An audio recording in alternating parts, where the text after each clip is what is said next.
The pull, the hook, the drive, the sweep is better learned on the field. So, gear up for all-out actioneering.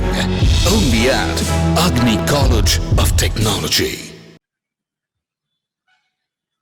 தமிழக வெற்றி கழகத்தினுடைய சகோதர சகோதரிகளே, நண்பர்களே, தொகுதி இருக்கக்கூடிய என்னுடைய அம்மாக்கள், தங்கைகள், அண்ணன்கள், அப்பாக்கள், நண்பர்கள் எல்லோருக்கும் என்னுடைய வணக்கத்தை தெரிவித்து, பகுதி கழக பொறுப்பாளர்கள் திரு நவீன்ராஜ் அவர்களே, திரு பிரேம்குமார் அவர்களே, திரு ஆறுமுகம் அவர்களே, பகுதி கழக செயலாளர்கள் திரு ரவிக்குமார் அவர்களே, திரு பாலாஜி அவர்களே, திரு விசு அவர்களே, தொகுதி தேர்தல் பொறுப்பாளர் திரு பிரபு அவர்களே, அக்கா தேவகி அவர்களே, நண்பர் அமலன் சாம்ராஜ் அவர்களே, கொள்கை இணை செயலாளர் திரு லைலா மணி அவர்களே, நாஞ்சல் சம்பத் அவர்களே, அண்ணன் ஜேசிடி பிரபாகரன் அவர்களே, மாவட்ட செயலாளர் பூக்குடை குமார் அவர்களே,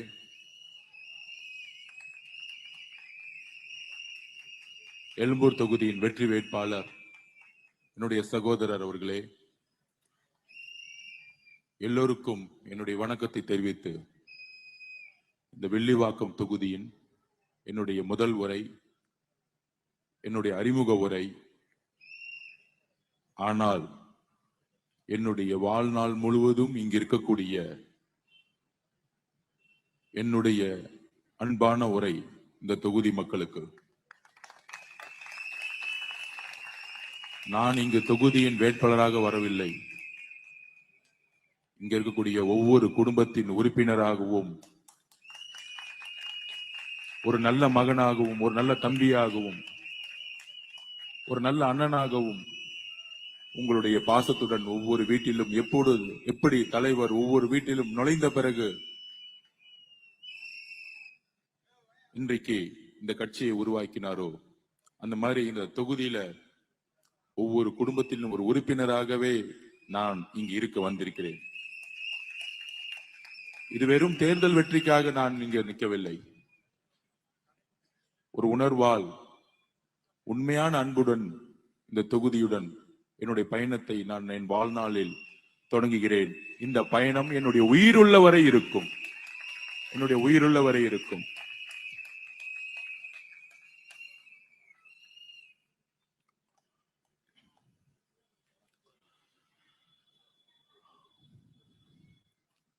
ரொம்ப உணர்ச்சி வசமான நேரம் இது.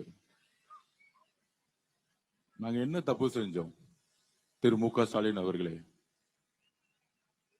ஜனநாயக ரீதியாக எங்களுடைய தலைவர் கட்சி ஆரம்பித்தார். தன்னுடைய வாழ்நாள் முழுவதும் இருக்கக்கூடிய எல்லா நலன்களையும், எல்லா வசதி வாய்ப்புகளையும், தொழிலையும் விட்டுவிட்டு பிரச்சாரத்தை மேற்கொண்டார். 6 டிஸ்ட்ரிக்ட் முடியறதுக்குள்ள கரூர்ல 41 உயிர்கள் எங்களுடைய தலைவருடைய பிரச்சாரத்தை பார்க்க வந்த எங்களுடைய சகோதர சகோதரிகள், குறிப்பாக எங்களுடைய குழந்தைகள் திரு செந்தில் பாலாஜி அவர்களால் உருவாக்கப்பட்ட அழுத்தத்தால் தன்னுடைய தொகுதிக்குள் வரவே கூடாது என்கின்ற மனநிலையுடன் உருவாக்கப்பட்ட அழுத்தம் வேறு ஒரு பிரச்சனையாக உருவெடுத்து அதில் எங்களுடைய சகோதர சகோதரிகள், குழந்தைகள் கொல்லப்பட்டார்கள். எங்கள் கண் முன்னே துடிக்கும் பொழுது எங்களால் அந்த மாவட்டத்துக்குள்ள நுழைய முடியாத அளவுக்கு ஒரு ரவுடி சாம்ராஜ்யத்தை செந்தில் உருவாக்கி இருந்தார். காவல்துறை 144 உத்தரவை செய்தது. திரு மு க ஸ்டாலினும் தன்னுடைய குடும்பம் மட்டுமே கரூரில் நுழைய முடியக்கூடிய ஒரு அரசியலை, மனித தன்மையற்ற அரசியலை திரு மு க ஸ்டாலின் அவர்கள் அன்றைய இரவு உருவாக்கினார். தமிழகம் முழுவதும் எவ்வளவோ இழப்புகள் ஏற்பட்ட பொழுது, கள்ளக்குறிச்சியில் 70க்கும் மேற்பட்ட மக்கள் செத்த பொழுது செல்லாத முதலமைச்சர் நடு இரவில் 2 மணிக்கு செல்லும் பொழுது இது திட்டமிட்ட கொலை என்பதை இந்த தமிழக மக்கள் உணர்ந்தார்கள். உயர்நீதிமன்றத்துல போலியா ஒரு கேஸ் மகேஷ் பொய்யாமொழியால போடப்பட்டு அந்த கேஸ் எஸ்ஓபிக்கு பதிலாக எஸ்ஐடியை போட்டு திரு மு.க. முதலமைச்சர் ஸ்டாலின் அவருடைய காவல்துறை மூலியமாக எங்களுடைய தலைவரையும் என்னையும் பொதுச் செயலாளரையும் கைது செய்ய முற்படும் பொழுது உச்ச நீதிமன்றம் உங்களுடைய முகத்திரையை கிழித்தெறிந்தது. அன்றையிலிருந்து எங்களுடைய போராட்டம். ஆதவர்ஜுனான் ஏன் கோவப்படுகிறார் என்கின்ற ஒரு கேள்வி இருக்கும். அடி வாங்கி கொண்டிருப்பவர்கள் நாங்களும் எங்களுடைய மக்களும். நீங்கள் உங்களுடைய அதிகாரத்தையும் உங்களுடைய காவல்துறையும் உங்களுடைய நிர்வாகத்தையும் திரைமறைவில் நீங்கள் நின்று எங்களுடைய பெயரை உச்சரிக்காமல் நீங்கள் அரசியல் செய்யலாம். ஆனால் உங்களுடைய சிரிப்பான முகத்தின் பின்பு எவ்வளவு கொடூரமான முகம் இருப்பது எனக்கு தெரியும். அதுதான் கரூர். அந்த கரூரிலிருந்து எல்லா விதமான பிரச்சனைகளிலிருந்து கட்சி மீண்டெழுந்து பிரச்சாரம் செல்லும் பொழுது எஸ்ஓபியை போட்டு எந்த இடத்திலும் பர்மிஷன் கொடுப்பாங்க. மக்களை பார்க்க விடாம தலைவரை வீட்டுல முடக்கி வீட்டு விட்டு வரல விஜய் என்ற பொய்யான பிரச்சாரத்தை திரு மு.க. ஸ்டாலின் அவர்களும் தன்னுடைய மகனுக்கான அவருக்கு அப்புறம் தன்னுடைய மகன் முதலமைச்சர் ஆகணும், அவ்வளவுதான் அவருடைய ஒரே குறிக்கோள். அதற்கு யார் தடங்கள்? ஐயா இபிஎஸ் அவர்களா? அதிமுக பொதுச் செயலரா? சொல்லுங்க. 10 தோல்வியை சந்தித்தவர் திரு இபிஎஸ் அவர்கள். திரு மு.க. ஸ்டாலின் அவர்களுக்கு ஒரு எளிமையான எதிரி இல்ல, செட்டிங் போட்ட எதிரி. இபிஎஸும் ஸ்டாலினும் செட்டிங் போட்டதாங்க. அவர் இபிஎஸ் தன்னுடைய மகனுக்காக அரசியல் பண்ணிட்டு இருக்காரு பினாமியா. இவர் தன்னுடைய மகன் முதலமைச்சராக வரணுங்கிறதுக்காக அரசியல் பண்ணிட்டு இருக்காங்க. அவ்வளவுதான் அரசியல். அப்படி எதிர்க்க முடியாத ஒரு மு.க. ஸ்டாலின் அவர்களை மக்கள் செல்வாக்கால் மக்கள் சக்தியால் மதுரையில் உருவாக்கப்பட்ட மாநாடு, திருவாரூரில் ஏற்பட்ட மக்களுடைய சந்திப்பு அந்த குடும்பத்தை தூங்குவிடாமல் செய்தது. இதுதான் உண்மை. இன்னைக்கு முதலமைச்சர் திருவாரூர் போனாரு. அவரோட சொந்த அப்பா தொகுதி, பிறந்த ஊரு. எத்தனை பேர் வந்து பார்த்தாங்க? ரோடுல ஃப்ரீயா போயிட்டு இருக்காரு. ஆனா அவருக்கு 2000 பேர் காவல்துறை பாதுகாப்பு கொடுத்துட்டு இருக்காங்க. 234 வேட்பாளர்களுக்கும் சரிசமமான பாதுகாப்பு கொடுக்கணும் சொன்னது இன்னைக்கு அர்ச்சனா பட்நாயக் மேடம் அவர்கள், சீஃப் எலெக்ஷன் கமிஷன். அது ஏன் மு.க. ஸ்டாலின் அவர்களுக்கு தனிப்பட்ட பாதுகாப்பு? மக்கள் வராத இடத்துல 2000 பேர் பாதுகாப்பு. நேற்று கொளத்தூர்ல திரு மு.க. ஸ்டாலின் அவர்கள் நாமினேஷன் முடிஞ்ச பிறகு வண்டி மேல ஏறி நின்னு ரோட் ஷோ பண்ணலாம். ஆனா நம்ம தலைவர் வண்டி மேல ஏறி நின்னு கையெடுத்து கும்பிட்டு மக்களை பாத்திரக்கூடாது. ஏன்னா நமக்கு அலோடு கிடையாது. இன்னைக்கு உதயநிதி அவர்கள் ரோட் ஷோ பண்ணலாம் 10 கிலோமீட்டருக்கு கேண்டிடேட்டை கூட்டிட்டு. ஆனா நம்ம தலைவர் ரோட் ஷோ பண்றதுக்கு மேல அதுக்கு பர்மிஷன் கிடையாது. தமிழக மக்களே, சகோதர சகோதரிகளே, இந்த உண்மையை புரிந்து கொள்ளுங்கள். எவ்வளவு கொடூரமானவர்கள் இந்த திமுக குடும்பம். இந்த திமுக குடும்பத்தை எதிர்த்து நின்று வென்றவர்கள் 2 பேர் தான் இந்த 50 வருஷத்து வரலாற்றுல. ஒன்று மக்கள் திலகம் எம்ஜிஆர் அவர்கள்,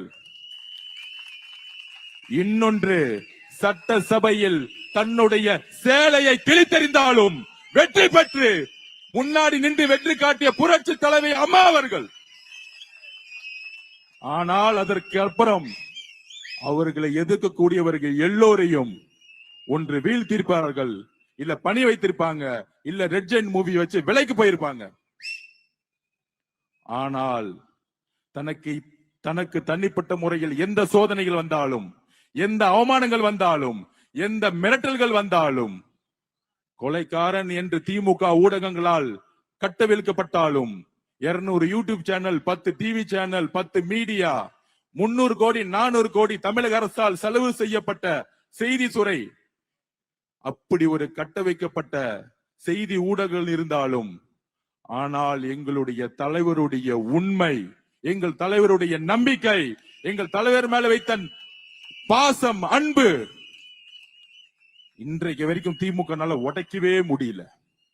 5000 ரூபாய் கொடுக்கறேன்னு சொன்னாங்க, நேத்து 8000 ரூபாய் கூப்பன் கொடுக்கறேன்னு சொல்றாங்க.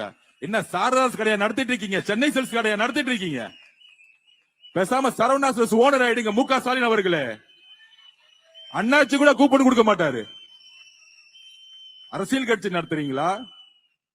எவ்வளவு ஒரு மக்களை விலை கொடுத்து வாங்க முடியும் ஒரு குறுகிய எண்ணம் பாத்தீங்களா? தீபாவளிக்கு ஆஃபர் கொடுக்கிற மாதிரி கூப்பன் கொடுக்கறாங்களா? இந்த திருட்டு திமுக கூப்பன் கொடுப்பாங்க, அந்த கூப்பன் புடிங்கிட்டு போயிடுவாங்க, வந்தவன புடிங்கிட்டு போயிடுவாங்க. அங்க இருக்கிற மாவட்ட செயலரை புடிங்கிட்டு போயிடுவான், மக்கள் கையில போகும்போது புடிங்கிட்டு போயிடுவான். அதுக்குதான் கூப்பன் கொடுக்கறாங்க. மக்களுக்கு தெரியும், பெண்களுக்கு தெரியும் திமுக சூழ்ச்சி. இனி ஒரு முறை ஜெயிச்சால் தமிழகத்தில் எந்த பெண்ணும் ரோட்ல நடமாட முடியாது. இந்த குடும்பம் திருப்பி வந்துச்சுன்னா அப்ப நம்ம என்ன தவறு செய்தோம்? வெள்ளிவாக்கத்துல தலைவர் அவர்கள் வேட்பாளரை அனௌன்ஸ் பண்ணார். இன்றைக்கு முதல் பொதுக்கூட்டம். அதுல வேட்பாளர்கள் அறிமுகப்படுத்துவாங்க. ஒரு அறிமுக கூட்ட விழாவிலேயே ஒரு கோட்டர் பாட்டில உடைச்சி வீடியோ கொடுப்பாங்க. நாங்க ப்ரூஃப் எல்லாம் பேச மாட்டோம். காவல்துறைக்கு சிசிடிவி கேமரா 30 நிமிஷத்தை தூக்கிட்டோம். காவல்துறை டெலீட் பண்றதுக்கு முன்னாடியே நாங்க தூக்கிட்டோம். தோ இங்க இருக்கு. பொய் சொல்லுவாங்கல்ல, என்ன தெரியுமா சொல்லுவாங்க? அவங்க 2 பேரும் தண்ணி அடிச்சு விளையாண்டாங்க, விளையாடும் போது பாட்டில் சும்மா தூக்கி போட்டாங்க, அதனால கீழே விழுந்துச்சு. ஏன்? அவங்க அப்பா முதலமைச்சர் மு க ஸ்டாலின் போன் அடிச்சிருப்பாரு இங்க இருக்கிற ஆபீசருக்கு. அடிச்சு, ஆபீசர் நான் தான் அமிச்சேன். ஏன்னா இந்த ஆதவர்ஜனா ஒருத்தர் இருக்கிறாரு, நம்மளுடைய தலைவர் வெற்றி தலைவர் விஜய் சாருக்கு மேல கொஞ்சம் நம்ம பண்ற எல்லா உண்மையை எடுத்து சொல்லிட்டு இருக்காரு, அவரை கொஞ்சம் மிரட்டுவோம். என்ன மிரட்டுறதா இருந்தா, தைரியம் இருந்தா திரு மு க ஸ்டாலின் சார் அவர்களே, உங்க பையனை தைரியம் தான் எலெக்ஷன் இங்க நிக்க வச்சிருக்கணும். நான் ரெடி. உங்க கிட்டதான் அதிகாரம் இருக்கு, உங்க கிட்டதான் 24 கட்சி இருக்கு.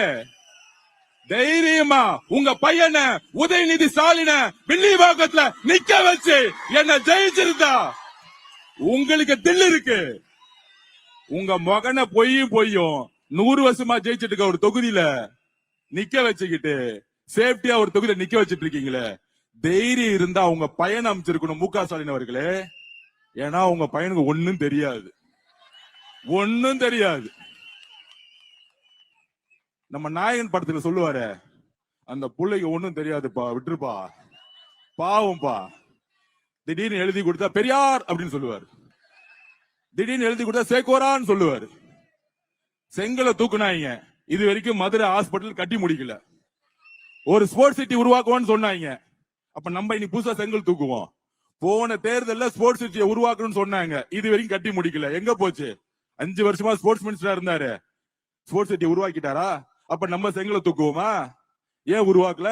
5 வருஷம் நீங்க தானே துணை முதலமைச்சர். ஏன்னா அவங்களுக்கு இன்ட்ரெஸ்ட் கிடையாது, மக்கள் மேல எந்த அன்பும் கிடையாது, நிர்வாகம் கிடையாது. தன்னுடைய மகன் சபரீசனுக்கும் உதயநிதிக்கும் 30% கமிஷனை வசூலிக்கிறதுக்காக மட்டும்தான் திரு ஸ்டாலின் சாரோடைய வேலை. திடீர்னு ஆதவர்ஜனா எதிர்க்க தன்னுடைய நண்பர், அண்ணா நகருடைய நண்பர், இப்ப இருக்க எம்எல்ஏ மகனை அமுச்சு விட்டுட்டாரு. பாவம், அவர் நேத்துல இருந்து அழுதுட்டு இருக்காரு, என்ன ஏன்டா இங்க அமிச்சீங்க? நம்ம முன்னாடி பழகி இருக்கவங்க தான் எல்லாரும். ஏன் பழகணும்? 2015 இருந்து 2021க்கும் திமுக நான் வேலை செஞ்சிருக்கேன். ஏன் பழகணும்? அன்னைக்கு இருந்த காலகட்டம் என்ன? நம்மளே எல்லாரும் திமுக வந்தா நல்லா இருக்கும் தானே நினைச்சோம். 21ல எதிர்கட்சியா இருக்கும்போது எதுக்கெல்லாம் போராடணும். நானும் திரைமறைவுல எல்லா போராட்டத்துக்கும் முக்கியமான ஒரு ஆளா இருந்தேன், பிரச்சாரத்தை உருவாக்கல முக்கியமான ஆளா இருந்தேன், வேலை செஞ்சிருக்கேன், கூட இருந்திருக்கேன். 21 வரைக்கும் முதலமைச்சர் ஸ்டாலின் உருவாகணும் நானும் தமிழக மக்கள் நினைச்சாங்க, நானும் வேலை செஞ்சேன். ஆனால் எப்படி எம்ஜிஆர் அவர்கள் கலைஞரை நம்பினாரோ, அண்ணாக்கு அப்புறம் கலைஞர் முதலமைச்சர் வந்தா தமிழ்நாடு மாறிடும், ஏழ்மை போயிடும், சமூக நீதி உருவாக்கப்படுவார் கலைஞர்னு எம்ஜிஆர் நினைச்சாரு. 71ல எம்ஜிஆர் வச்சு ஜெயிச்ச பிறகு 72ல டக்குன்னு கலைஞர் சொன்னாரு, எம்ஜிஆர் துரோகி. எம்ஜிஆர் டக்குன்னு துரோகி கேட்டார். அதிகாரமும் முதலமைச்சரும் பணபலமும் வந்தவருக்கு யாரெல்லாம் உண்மையா இருந்தார்களோ அவர்களெல்லாம் துரோகின்னு சொல்லக்கூடிய திமுகவுடைய சூழ்ச்சி வலையில் நானும் மாட்டினேன் இன்னைக்கு. ஆனா வந்த பிறகு எல்லா துறையிலும் ஊழல் செய்யும் பொழுது ஆதவர்ஜுனா விளிம்பு நிலை ஒடுக்கப்பட்ட மக்களுக்கு கூட திருமாவளவனோடு சேர்ந்தேன். அண்ணன் திருமாவளவனுக்கு தெரியும் நான் ஏன் கட்சியில் சேர்ந்தேன் என்ற உண்மை தெரியும். அவர் என்னைக்கு என்ன விட்டு கொடுக்க மாட்டார், அவரும் என்னைக்கு விட்டு கொடுக்க மாட்டார். இப்ப கூட பாருங்க, அவர் அனௌன்ஸ் பண்ணாரு வேட்பாளர்களை. நான் இதுதான் சொன்னேன், அண்ணன் மாநில அரசியலுக்கு வாங்க, சட்டசபையில எல்லாம் முட்டா பசங்க எல்லாம் உட்கார்ந்துட்டு இருக்காங்க, உங்களை மாதிரி அறிவாளிங்க தயவு செய்து சட்டசபைக்கு வரணும் அப்படின்னு நான் அந்த கட்சியில் இருக்கும்போது சொன்னேன். இப்ப அவர் எம்எல்ஏ எலெக்ஷன்ல நின்னுட்டு பேசுறாரு, 2026க்கு அப்புறம் களம் மாற போகுது, அதனால நான் சட்டசபை எலெக்ஷனுக்கு வரேன். இதை உருவாக்கியது எங்கள் தலைவர் விஜய் அவர்கள். அண்ணன் திருமாவளவன் சட்டசபை தேர்தலுக்கு மாநில அரசியலுக்கு திரும்பியதற்கான காரணம் எங்களுடைய தலைவர் விஜய் அவர்கள். ஏனென்றால் இவங்க சொல்றாங்களே 200 தொகுதி வெல்லுவோம், 220 தொகுதி வெல்லுவோம். கிடையாது, கிரவுண்ட்ல ஒண்ணும் கிடையாது. பல தொகுதியில டெபாசிட்டே கிடையாது. நேத்து தலைவர் கொளத்தூர் போயிட்டு வந்த அடுத்த செகண்ட் நம்ம அண்ணன் VS பாபு அண்ணன் ரிசல்ட் வெற்றி ஆயிருச்சு. நாமினேஷன் பண்ணி முதலமைச்சர் கூட 2000 போலீஸ் 2 பவுன்சர், வேற மக்களே கிடையாது. ஆனா VS பாபு அண்ணன் வேட்பாளரே தூக்கி போட்டாங்க, அவரே தூக்கி போட்டாங்க. நம்ம தலைவரை பாக்குறதுக்கு எத்தனை ஆயிரம் பேர் வந்தாங்கன்னு கணக்கு கிடையாது. அதுதான் பயம், டக்குன்னு நாங்க திரும்பிட்டோம். ஏன்னா இந்த காவல்துறையை அது வரைமுறைப்படுத்தல. அப்ப கொளத்தூர் தொகுதியிலேயே முதலமைச்சர் ட்ரையல் இருக்கிறார். ஆனா மீடியா பாத்தீங்கன்னா ஒரு 200 ஊடக வாய்களை பாத்தீங்கன்னா மாசம் 1 லட்சம் சம்பளம் வாங்கிட்டு நிறைய பொய்யா பேசிட்டு இருக்கோம். நான் டிவியை பார்த்து 1 வருஷம் ஆச்சு. ஏன்னா அங்க ஒரு பெண்ணுன்னு ஒரு மாப்பிள்ளை கம்பெனி நடத்திட்டு இருக்காங்களே, அது பவுண்டரே நான் தான். சமூக நீதி உருவாக்கணும், நல்லது செய்யணும் அப்படின்னு எல்லாத்தையும் சேர்த்து வச்சு உருவாக்கணும். ஆனா ஜெயிச்ச பிறகு ஊழல் பண்றதுக்கும் திருடுறதுக்கு மட்டுமே அதை மாத்தி தலைவருக்கு எதிராக என்ன பிரச்சாரம் பண்ணுவாங்கன்னு முதற்கொண்டு தெரியும். அதெல்லாம் உடைச்சு தூக்கி எறிஞ்சிட்டோம். இன்னைக்கு அந்த நிறுவனமோ திமுகவோ சொல்லக்கூடிய சூழ்ச்சிகள் எதுவுமே நடக்கிறது இல்ல. ஏன்னா எம்ஜிஆருக்கு அப்புறம் நம்மளுடைய தாய்மார்கள் நம்புறது நம்மளுடைய தலைவரை. பெண்களை ஏமாத்தவே முடியாது, சகோதர சகோதரிகளை ஏமாத்தவே முடியாது. நடுவுல சொன்னாங்க இவர் பிஜேபியோட போயிடுவாரு, என்டியோட போயிடுவாரு. இதோ ஐநாவரம் மசூதியில பிரேயர் பண்ணிட்டு தான் இந்த மீட்டிங்கே வர ஆதவர்ஜுனா. இன்னைக்கு ஒரு மத்திய அமைச்சர் சொல்றாரு எலெக்ஷனுக்கு அப்புறம் அவர் வந்து சேர்ந்துக்குவாரு எங்களோட. என்றைக்கும் மதசார்பற்ற சமூக நீதி கொள்கையில் தமிழக வெற்றி கழகம் பின்வாங்காது. எங்களை நீங்க மிரட்டலாம், பயமுறுத்தலாம், இந்த பாட்டில தூக்கி போட்ட மாதிரி வன்முறையில் அடிச்சு எங்களுக்கு காயத்தை ஏற்படுத்தலாம், எங்களுடைய எலும்புகளை உடைக்கலாம். ஏன் எங்களுடைய உயிரே போனாலும் எங்களுடைய கொள்கையிலையும் எங்களுடைய உறுதியிலையும் எப்பொழுதும் நாங்கள் பின்வாங்க மாட்டோம். அதுதான் தமிழக வெற்றி கழகம். அப்படி சூழ்ச்சி வலையை உருவாக்கிட்டு அப்படி ஒரு கேண்டிடேட் இங்க அமிச்சிட்டு அவர் போட்டதுல அழுதுகிட்டு இருக்காரு. ஆனா அப்பையும் முக ஸ்டாலினுடைய குடும்பத்துக்கு இங்க ஏதாவது பயப்படுத்தணும். அந்த ஒரு 2 பேர் அடிச்சு எப்பொழுது என்னுடைய சகோதரியுடைய இந்த ஷோல்டர்ல கிளாஸ் விழுந்துச்சோ அன்னைக்கு முடிவு பண்ணிட்டேன், 234 தொகுதியிலும் இந்த முக ஸ்டாலின் சார் குடும்பம் தோக்குற வரைக்கும் எங்களுடைய பணி, நாங்க தூங்க கூட மாட்டோங்கிறத நாங்க இங்க உறுதியா இருக்கிறோம். என்ன ஒரு அநியாயம், நாங்க என்ன தவறு செய்தோம்?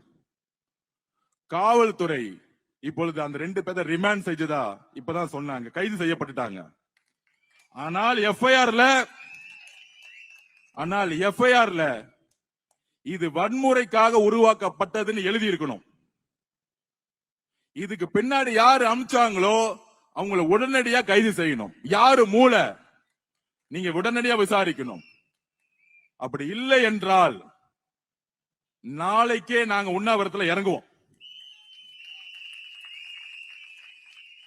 இந்த பொய்யான எஃப்ஐஆர் போடக்கூடாது. தயவு செய்து பழைய ஆட்சியாளர்களுடைய முக ஸ்டாலின் அவர்களுடைய பேச்சை தயவு செஞ்சு காவல்துறை கேட்காதீங்க. இங்க இருக்கக்கூடிய 500க்கு மேற்பட்ட பெண்களும் சகோதர சகோதரிகள் உட்கார்ந்துட்டு இருக்காங்க. அந்த இடத்துல பாட்டில உடைச்சு தூக்கி எறிறாங்கன்னா யாராச்சும் குடிச்சிட்டு பாட்டில உடைச்சு விளையாடுவாங்களா? இந்த மாதிரி பொய்யான காரணமெல்லாம் காவல்துறை சொல்லக்கூடாதுங்கிறத நாங்க இங்க பதிவு பண்றோம். சோ அந்த அளவிற்கு திரு மு.க. ஸ்டாலின் அவர்கள் இந்த தொகுதி மேல ஒரு பயம் வந்துச்சுன்னா தைரியமா தன்னுடைய மகன் உதயநிதி ஸ்டாலின் அனுப்ப தைரியம் இல்ல. யாரோ ஒரு பலியாடு கிடைக்கணும்ல, அப்படி கிடைச்சவர் தான் ஒரு பலி ஆடை போட்டு அனுப்பிச்சிருக்காங்க இங்க பேக் பண்ணி. அந்த பலி ஆடுக்கு மூட்டை மூட்டையே காசு இருக்கு, அவ்வளவுதான். வந்து என்ன பண்ணும், ஆளுக்கு 2000 ரூபாய் கொடுத்து ஜெயிக்க முடியுமான்னு பாக்கும். மக்களுக்கு பேர் கூட என்னன்னே தெரியாது. அதனால நம்மளுடைய வெற்றி இங்கு நம்மளுடைய சகோதர சகோதரிகளால் உருவாக்கப்படும்.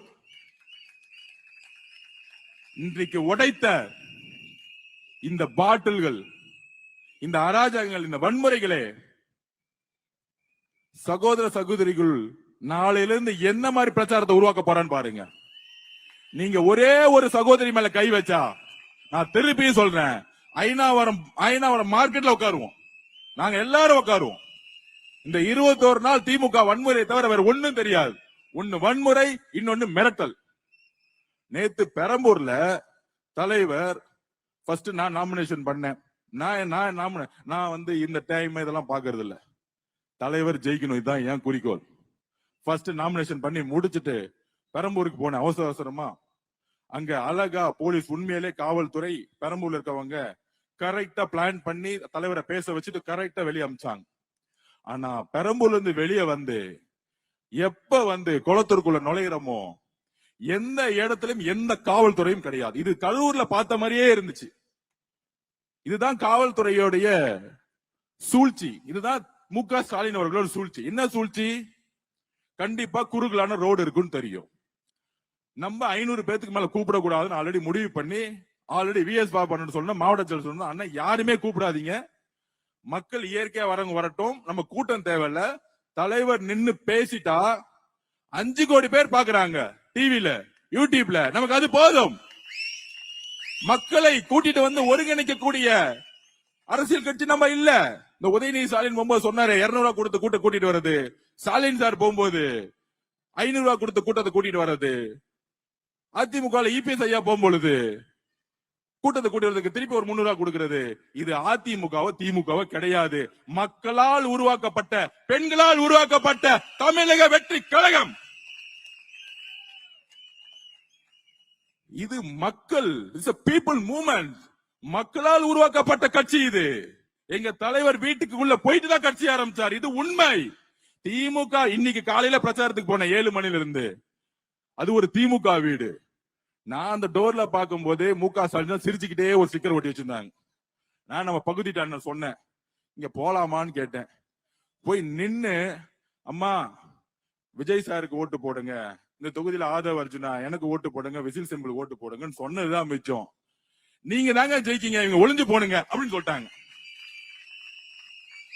அது பார்த்தா இன்னைக்கு சோசியல் மீடியா ஃபுல்லா வைரல் ஆயிட்டு இருக்கு. வெளியே ஸ்டாலின் தான் சிரிச்சுக்கிட்டு இருக்காரு. அது என்னன்னே புரியல. ஸ்டிக்கர்ல தான் சிரிச்சிட்டு இருக்காரு. அவ்வளவுதான், முடிஞ்சு போச்சு. இந்த குடும்பம் இந்த 26ஓட ஒழிக்கப்பட்டதுங்கிறதா உங்களுக்கு மே 4ஆம் தேதி ரிசல்ட் தெரியும். இதுக்கு என்ன மிரட்டுவாங்க நம்மள? நீங்களே எங்களை அடிங்க, காயம் கொடுத்துங்க, நாங்க ரவுடித்தனம் பண்ண வரல, மக்களுக்கு நல்லது செய்ய வந்திருக்கோம். உங்களோட ரவுடித்தனத்தெல்லாம் தூக்கி எறிய வந்திருக்கோம். எங்களோட சகோதர சகோதரிகளுக்கு ஆனா டச் பண்ணீங்கன்னா அவங்களுக்கு பாதுகாப்பு எந்த முறையில எங்களால கொடுக்க முடியும் தெரியும்.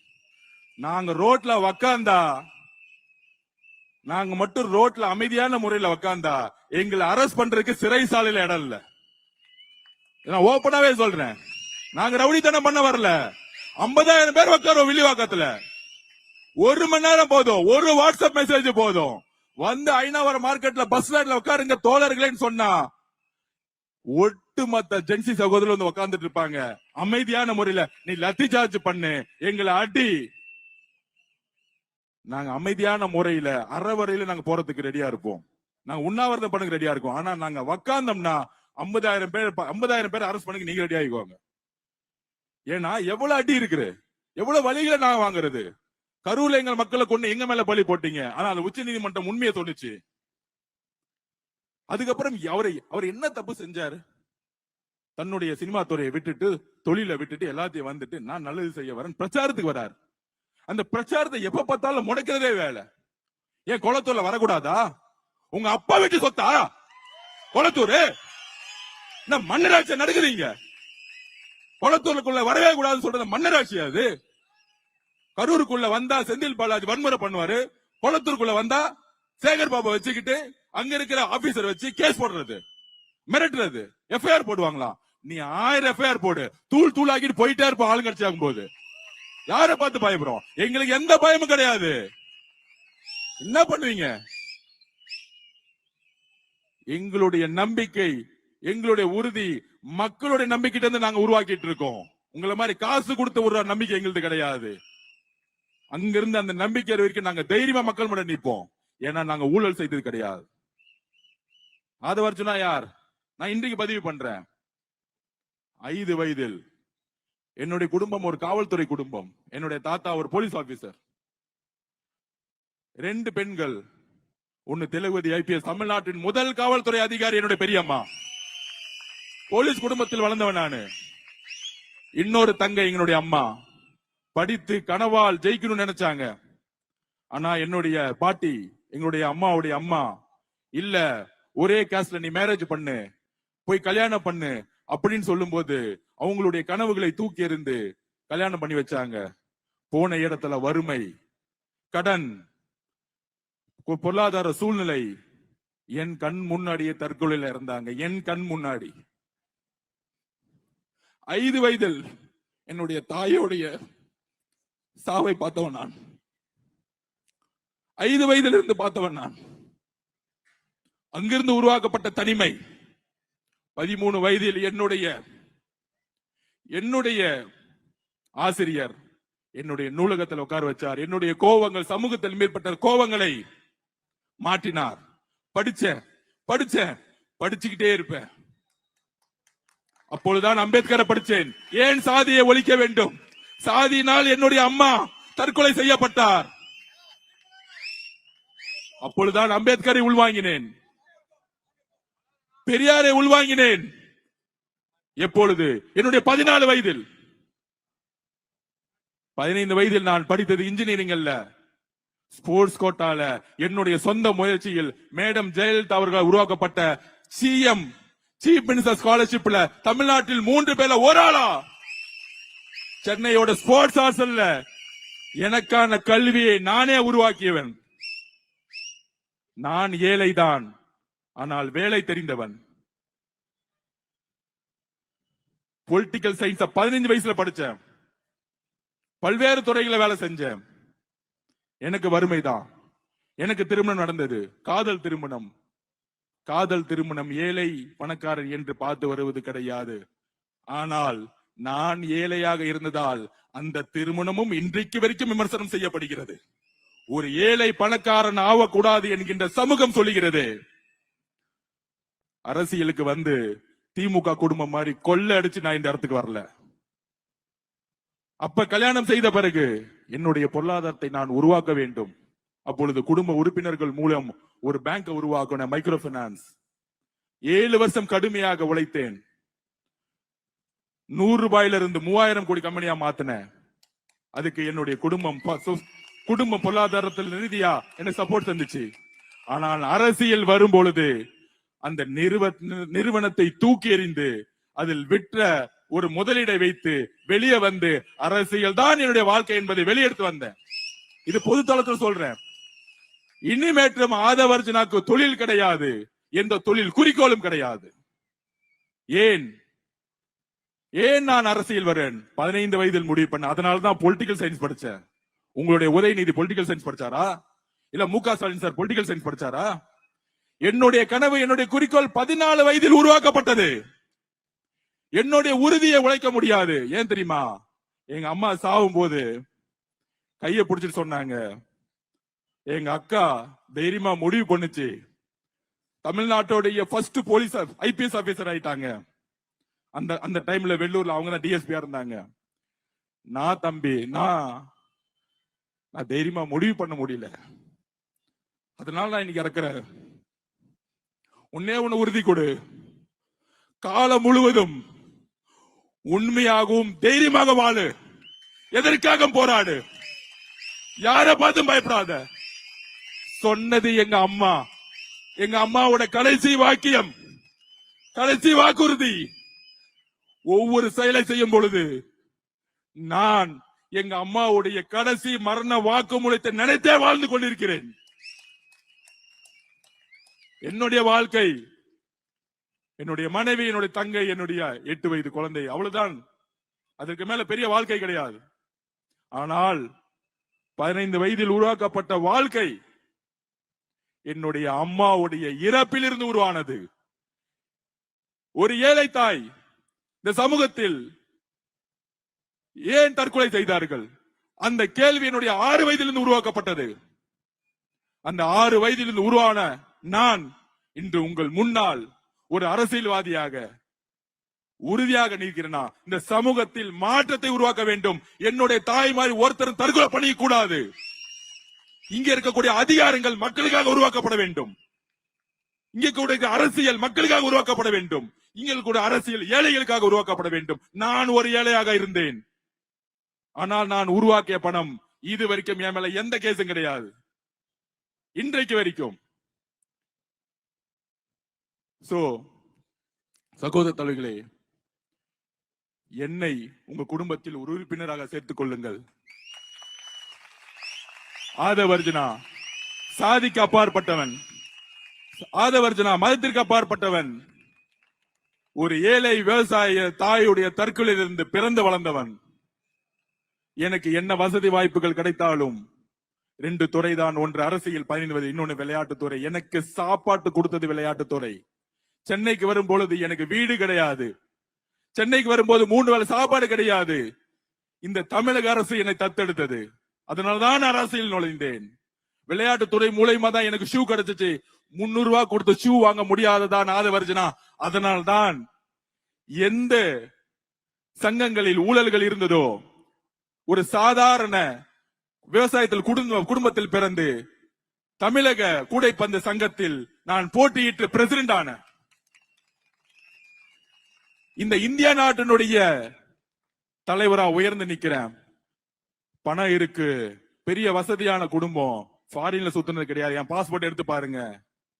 எங்கெல்லாம் அடக்குமுறை இருக்கிறோ, எங்கெல்லாம் ஆதிக்கம் இருக்கிறோ, எங்கெல்லாம் வறுமை இருக்கிறோ, என்னை நான் என்றைக்கு தமிழ்நாடு பாஸ்கெட்பால் அசோசியேஷன் இந்தியாவுடைய அசோசியேஷன் பிரசிடென்ட் ஆனனோ, நீங்க எங்க வேணா கேட்டு பாருங்க, ரெக்கமெண்டேஷன் ஊழலும் நான் தேர்ந்தெடுத்த நிர்வாகத்தில் கிடையவே கிடையாது. நான் எப்பொழுதும் ஊழலுக்கு எதிர்வான். எனக்கு பண ஆசை கிடையாது. தொழில தூக்கி போட்டு வந்த நான் உருவாக்கிய பேங்க் வச்சிருந்தாலே வருஷத்துக்கு 300-400 கோடி லாபம் வந்திருக்கும். எனக்கு ஒரு உணர்வு இருக்கு. மத சார்பற்ற கொள்கையின் தலைவர் விஜய் அவர்களை முதல் சந்திப்பு கேட்டேன். அண்ணா, எந்த காரணத்தில் நாம் பிஜேபியோட சேரக்கூடாது, மத சார்பற்ற கொள்கையில் சமூகத்தில், அதைதான் அண்ணாவும் சொன்னார். நாம் உறுதியாக ஒரு கொள்கையை உருவாக்குவோம். அண்ணாவிற்கு அப்புறம் ஒரு உண்மையான அரசியலை உருவாக்குவோம் அண்ணன் விஜய் அவர்கள் என்னோட பதிவு பண்ணார். அதனால மட்டும்தான் அண்ணனோட இணைந்தேன். ஏனென்றால் நாங்கள் இணைந்தது கொள்கைகளால், நாங்கள் இணைந்தது ஒரு புதிய அரசியலை உருவாக்குவதான். அப்படி ஒரு அண்ணனை அடிச்சு அடிச்சு அடிச்சு நீ மிதிச்சு குளத்தூர் போக கூடாது, இங்க போக கூடாதுன்னு ஒரு உருவாக்கிய தமிழக அரசு. அதை நாம் எப்பயுமே ஞாபகம் வச்சுக்குவாங்க. இயற்கையும் நேரமும் யாரெல்லாம் வந்து அழுத்துறாங்களோ அதே அழுத்தத்தோட அதே ஸ்பீட்ல வெளியே வருவாங்க. அப்படி உருவானார் தான் அண்ணா, அப்படி உருவானார் தான் எம்ஜிஆர், அப்படி உருவானார் தான் அம்மா ஜெயலலிதா. அதற்கு அப்புறம் அப்படி உருவாகி கொண்டவர் தான் நம்மளுடைய தலைவர் விஜய் என்பதை உறுதியாக கூறி, உங்ககிட்ட நான் வாக்கு கேட்க வரல. இங்க இருக்க ஒவ்வொரு வீடும் சத்யா நகர் மாதிரி இடிக்க கூடாதுங்கிறதுக்காக நான் நிக்கிறேன். நம்ம வியாபாரிகள் சங்கத்தை கடையில இடிச்சாங்க, அதை நிக்க கூடாது நிக்கிறேன். உங்களுடைய ஒவ்வொரு வீட்டிலையும் நான் ஒரு அண்ணனாகவும் தம்பியாகவும் மகனாகவும் இருப்பேன் என்பதை உறுதி கூறி, உங்களுடன் வாழ்க்கை முழுதும் பயணிக்க விரும்புகிறேன் என்று பதிவு செய்து உங்களுடன் பயணிக்க விரும்புகிறேன். நன்றி, வணக்கம்.